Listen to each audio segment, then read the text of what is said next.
સદગુરુ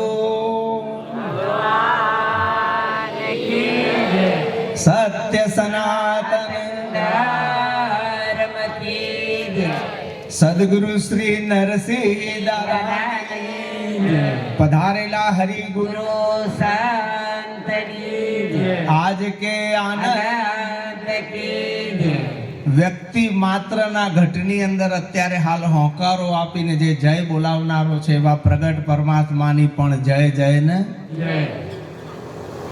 ખૂબ જ સુંદર એવો આજનો દેવોનો પણ ઈર્ષા થઈ જાય એક સમય માટે એવો દુર્લભ પ્રકારનો આજનો આ અનુપમ જ્ઞાન યજ્ઞ અનામ અને નિરાકાર એક જ સચ્ચિદાનંદ પરબ્રહ્મ પરમાત્માના નામ અને આકારવાળા અનંત અનંત શરીરો દેહ અત્યારે હાલ મોજૂદ છે, હાજર છે, દેખાઈ રહ્યા છે, જેના ઉપર પ્રગટ સદગુરુ મહારાજની કૃપા ઉતરે એને અનેકની અંદર એકને જેમ છે એમ જોવાની અભેદ દ્રષ્ટિ પ્રાપ્ત થઈ જાય. માનવ જીવનનું અંતિમ અને ઉત્તમ લક્ષ્ય જ એ છે કે સદગુરુના શરણે જઈ અને પોતે પોતાને નક્કી કરી લે કે હું કોણ છું.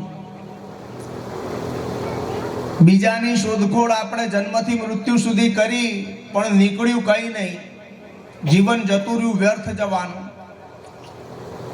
મનુષ્યને બુદ્ધિ તત્વ વિશેષ આપ્યું છે. શેના માટે આ બુદ્ધિ આપી છે? ચતુરાઈ તો બહુ કરીએ, વ્યવહારમાં કામ લાગે, આગળ પણ વધી જઈએ, બધું બરાબર, પણ મોતની બીક ના મટે. જેને જેને પ્રગટ સદગુરુના શરણે જવાનું સૌભાગ્ય પ્રાપ્ત થયું છે, જેને જેને ગુરુ મહારાજના વચન ઉપર અતૂટ વિશ્વાસ આવ્યો છે, વચન ઉપર વિશ્વાસ આવ્યા પછી જેને જેને ગુરુ આજ્ઞાને પરમ કલ્યાણકારી માની અને શિરોધાર્ય કરી છે અને ગુરુ મહારાજે બતાવેલા રાહ ઉપર જેને પોતાના જીવનને ચલાવવાનું નક્કી કર્યું છે, એવા ધનભાગી જ માનવ જીવનના આ લક્ષ્યને પ્રાપ્ત કરી શકે. કરોડો ઉપાય કરીએ, અનંત જાતની વિધિઓ કરીએ, વિધાન કરીએ, પ્રયત્નો કરીએ, શાસ્ત્રો મોઢે કરી લઈએ, શબ્દો ગોખી લઈએ, આ બધું જ્યાં સુધી અજ્ઞાન દશા છે ત્યાં સુધી સારું લાગશે. પણ સદગુરુના શરણે જ્ઞાન ગુરુ મહારાજે મનની સિલેટ કોરી કરાવી, એમાં આ બધું નીકળી જાય અને આ નીકળ્યા પછી ગુરુ મહારાજ દયા કરી અને તમારી સ્લેટમાં એકડો લખાવે. એ એકડો સચ્ચિદાનંદનો એકડો છે. જગતના પહેલાનો જે છે એ તમારું મારું સર્વેનું સાચું સ્વરૂપ છે. તમે આજકાલના નથી. બ્રહ્મા વિષ્ણુ શંકર આદિદેવ કહીએ એ ત્રણનો જન્મ નતો, એ પહેલાના તમે છો. તમે જગતના પહેલાના છો, તમે આવા મહાન છો. પણ જ્યાં સુધી વર્તમાનમાં સમકાલીન પ્રગટ સદગુરુ ન મળે ત્યાં સુધી આ ભેદ મટે એવો નથી. અજ્ઞાન અવિદ્યા ગ્રંથિને લઈ અને દેહાદ્યાસ મજબૂત થઈ ગયો છે. શરીરના જન્મને તમે અજન્મ્યા છો, તમારો જન્મ થયો જ નથી, છતાંય શરીરના જન્મને તમે પોતે ઓઢી લીધો છે, પકડી લીધો છું. હું જન્મ્યો છું આવું નક્કી કરી બેઠા છો, અજ્ઞાન અવિદ્યા કારણને લઈને. સદગુરુ મહારાજ મળે, પૂર્ણ કૃપા ઉતરે. ગુરુ મહારાજ તમને એટલું જ કે શરીર રૂપી વાઘો તે ધારણ કર્યો છે, તું શરીર નથી. દેહ નહીં, તું બ્રહ્મ હૈ. તું સચ્ચિદાનંદ છું, તું અજર છું, અમર છું, અખંડ છું, અવિનાશી છું, વિદેહી છું, દેહાતીત છું, દેહ વગરનો છું. તારું પોતાનું સ્વરૂપ આપોઆપ વિનમ્ર ભાવે એકલું આનંદ, આનંદના આનંદ તારું સ્વરૂપ છે. તારા સ્વરૂપની અંદર અવિદ્યા, માયા, ઉપાધિ, જીવ અને ઈશ્વરની કલ્પના માત્ર પણ નથી. આટલો બધો તું મહાન છું. પણ ક્યારે સમજાય? સદગુરુના શરણે જઈએ, એમના વચનનો વિચાર કરીને ઠરી જઈએ. બુદ્ધિ તો બહુ બધું બતાવશે, શાસ્ત્રો અનંત અનંત પડેલા છે, લખેલા છે, પણ જ્યાં સુધી લખનારાની ખબર નહીં પડે ને ત્યાં સુધી 52 અક્ષરોની રમત ચાલુ રહેવાની.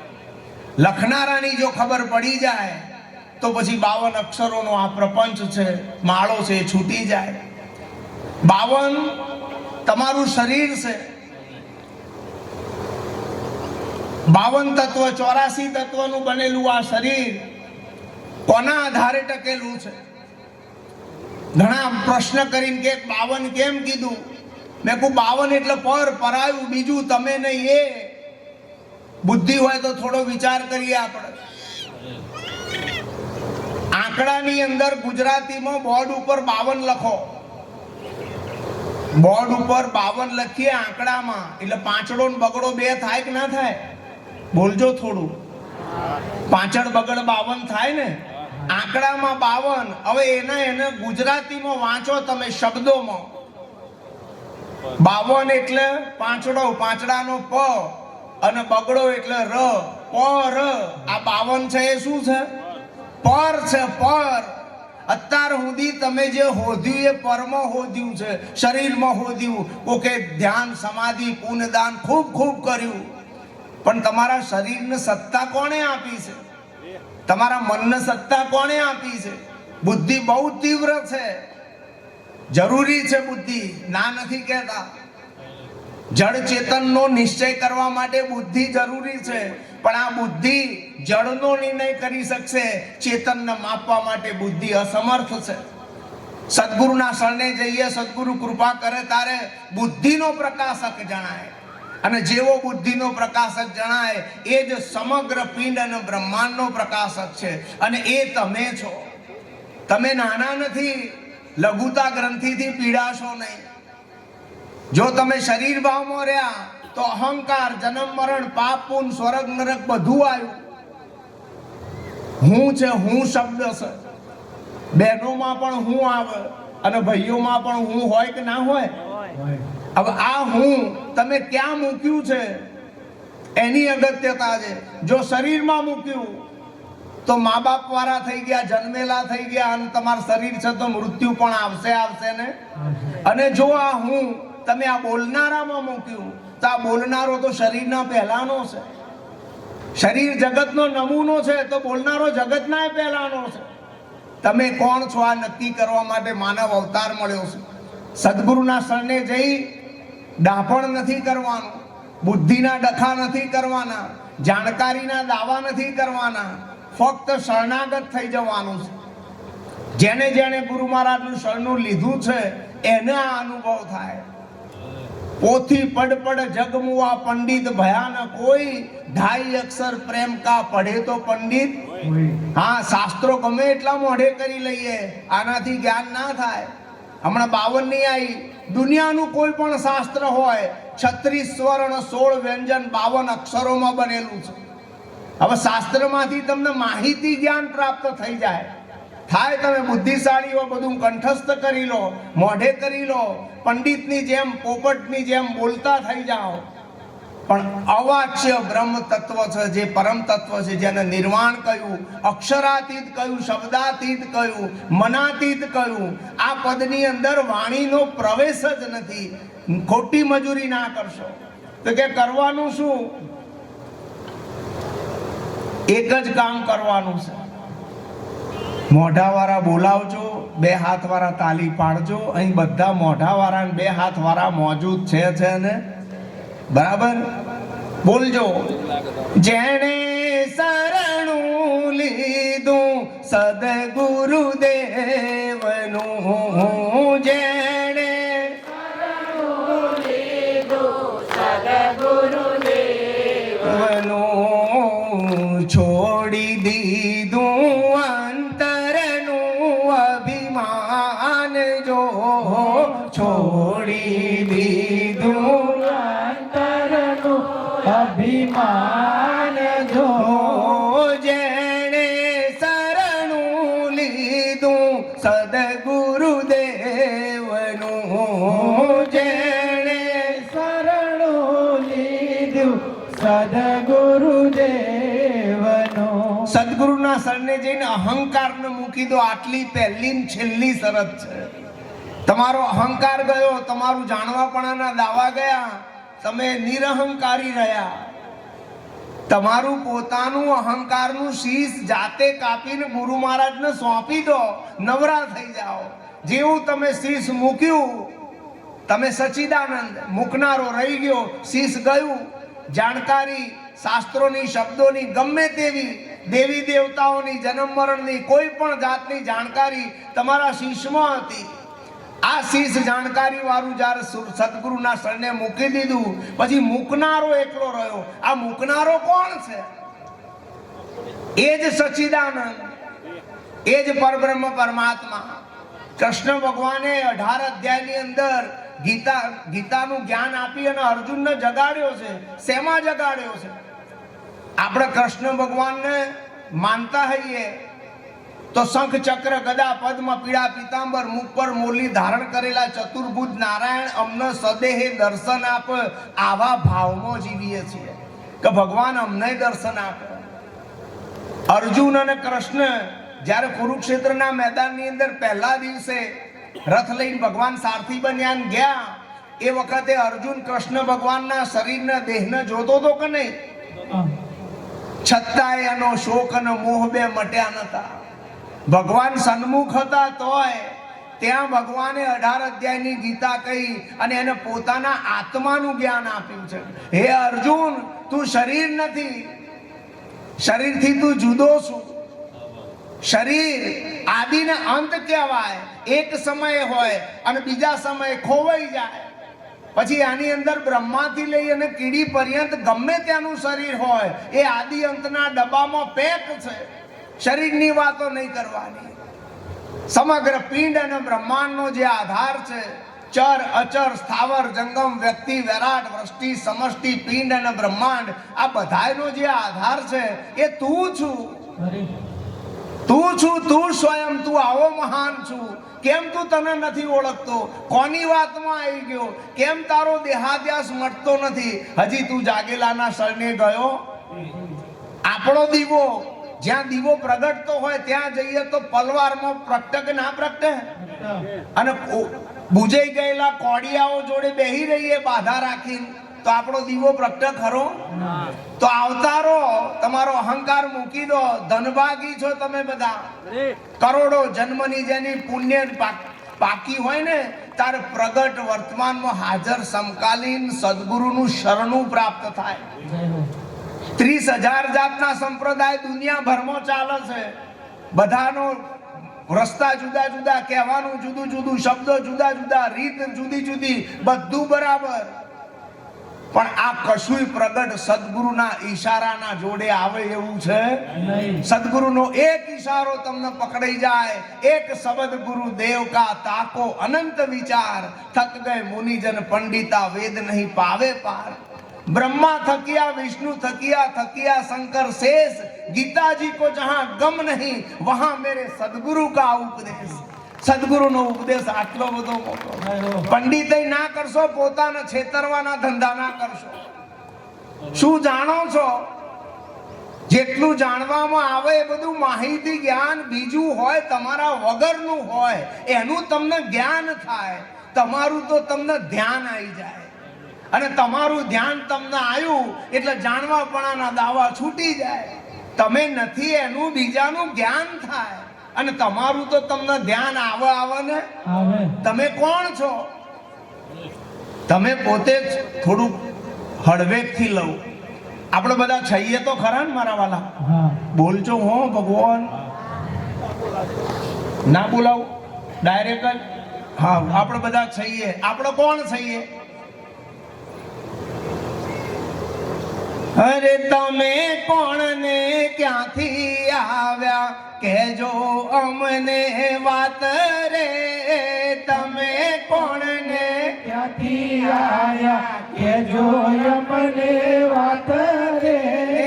દેહ પહેલા ક્યાં હતા, અંતે ક્યાં જવાના રે. દેહ પહેલા ક્યાં હતા, અંતે ક્યાં જવાના રે. પ્રગટ સદગુરુ મળે ને એટલે ડાયરેક્ટ સદગુરુની ને તમારી ડાયરેક્ટ વાત થાય. આમાં બીજા કોઈ શરીર વાળા વચ્ચે આવે નહીં. શરીરની વાતો કરે એ સદગુરુ હોય જ નહીં. સદગુરુ તો શરીરના ઉપરની વાત, જે શરીરનો આધાર છે એની ડાયરેક્ટ વાત કરાવે. તમે આવા મહાન છો, સદગુરુ તમને પૂછો છે તમે કોણ છો? હે, કોણ છો? આ જ પ્રશ્ન છે. 4 વેદ છે, ઋગ્વેદ, સામવેદ, અથર્વવેદ, અજુર્વેદ. 4 વેદની અંદર 1 લાખ મંત્ર છે. 80,000 કર્મકાંડના, 16,000 ઉપાસનાના અને 4,000 જ્ઞાન માર્ગના. 3 રસ્તા બતાયા. 3 રસ્તાનું પરિણામ એક જ છે. એક જ પ્રશ્નના જવાબ માટે 1 લાખ મંત્ર વેદોમાં લખવા પડ્યા. કયો પ્રશ્ન? હું કોણ છું? દરેક વ્યક્તિનો પ્રશ્ન શું લાગુ પડે? હું કોણ? હું કોણ છું? તમે કોણ છો? જ્યારે ગુરુ મહારાજની કૃપા થાય ને ત્યારે પ્રશ્ન છે હું કોણ છું. વચ્ચેથી કોણ ગુરુ મહારાજની કૃપાએ ખરી જાય અને હું છું આટલું નક્કી થઈ જાય. જય હો.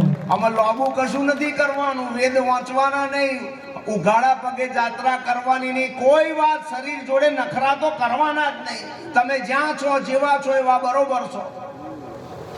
કોઈ પણ ગુલાબનું ફૂલ હોય, અહીંનું લાવો કે અમેરિકાનું, પણ ગુલાબના ફૂલની અંદર સુગંધ હોય કે ના હોય? હોય. સારું, સુગંધ દેખાય અને ફૂલ દેખાય? જો આવું કે છે, મેં કીધું સુગંધ દેખાય ને ફૂલ દેખાય ને કે હાવ આવું કરવામાં નથી જ્ઞાન થયું. ફૂલ દેખાય અને સુગંધ કોઈ દાડો દેખાય નહીં. પણ જ્યાં ગુલાબનું ફૂલ હોય ત્યાં નથી દેખાતી પણ અંદર સુવાસ હોય ને. એમ મારા વાલા આ બધાય સચ્ચિદાનંદના ફૂલ બેઠા છે.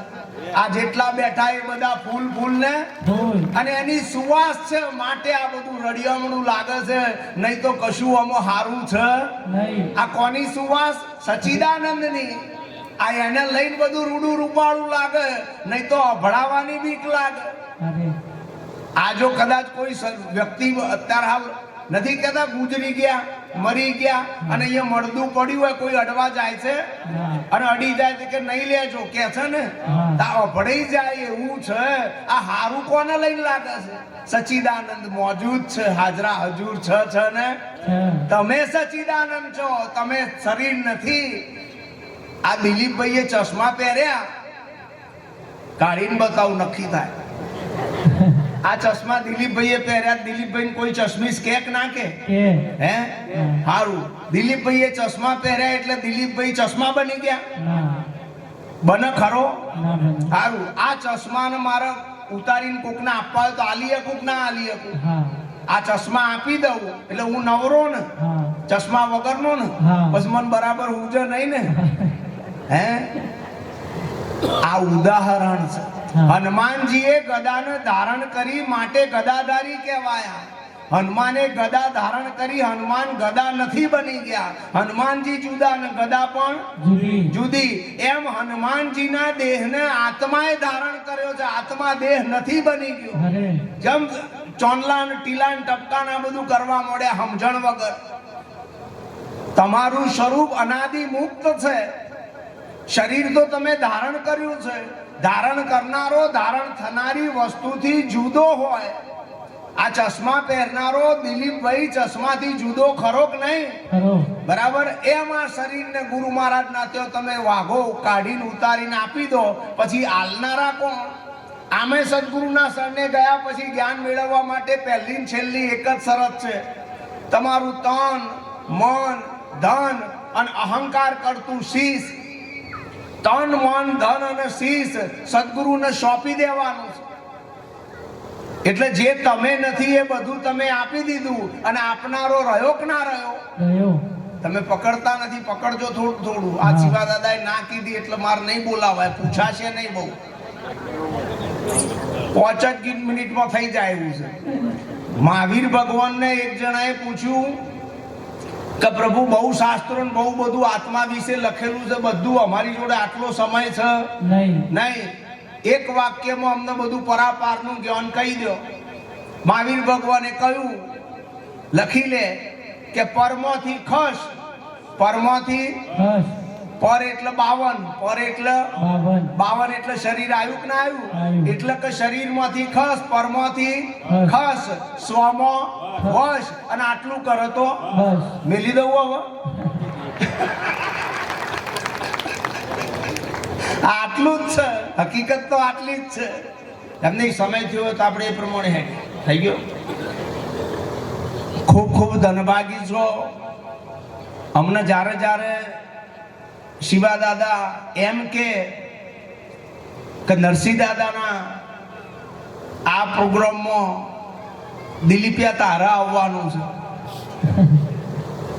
ખરેખર દીકરી હોય અને 25 વર્ષથી પિયર ના ગઈ હોય ને એને કેવો આનંદ થાય પિયર જવાનો. આટલો આનંદ અમને થાય જ્યારે જ્યારે દાદાના શરણે આવવાનું થાય. જય હો. આ અખંડ નિર્મળ મૂર્તિના દર્શન માત્રથી મન શાંત થઈ જાય એવું છે અમારો જાત અનુભવ કહું છું. ગુરુ કૃપાએ, દાદાની કૃપાએ આખા ગુજરાતમાં સત્સંગ કરવા જઈએ. અમારા 2-4 પ્રોગ્રામમાં બોલી પણ ગયા આવીશું અમે કે એક મૂર્તિ એવી છે કે જેને જોઈએ ને મન શાંત થવા મળે, જેને જોઈએ ને તમારી બુદ્ધિ સ્થિર થઈ જાય. આ મારા દાદાનો વૈભવ છે. વખાણ નથી કરતો, પ્રશંસા નથી કરતો, જાત અનુભવે અમને જે દેખાય છે, જે અનુભવાય છે એ કહું છું. આપણે બધા એટલા બધા ધનભાગી છીએ કે આવા કડી કાળની અંદર, આવા સમયની અંદર આ મહાપુરુષના શરણે આપણે બેઠા છીએ. આ 14 લોકનો નાથ સ્વયં છે. અરે તમારી બુદ્ધિને પાતળી કરજો. ચોબડિયા ના રહેતા, ચમાર ના રહેતા, શરીર હોમું ના જોતા. 96 વર્ષની ઉંમર શરીરની હોય, દાદાના શરીરને ધારણ કરીને જે બેઠો છે ને, આ જગતનો નિયંતા છે, વિશ્વપતિ, વિશ્વાત્મા છે. અને એ જ જ્યારે દાદાની કૃપા ઉતરશે ત્યારે તમને એવો અનુભવ થશે કે તમારા ઘટમાં પણ દાદા પોતે બેઠેલા છે. અરે આટલું બોલી વાણીને વિરામ આપું. બોલવામાં કંઈક ક્ષતિ થઈ હોય અમને માફ કરજો. લાખ લાખ વંદન છે આપ સર્વેને. તમારી ગુરુ નિષ્ઠા બનાવી રાખજો. બીજે ક્યાંય ડાફોરિયું મારવાની જરૂર નથી. કેવલમ ગુરુ કૃપા હિ કેવલમ. જય ગુરુ મહારાજ. જય ગુરુ.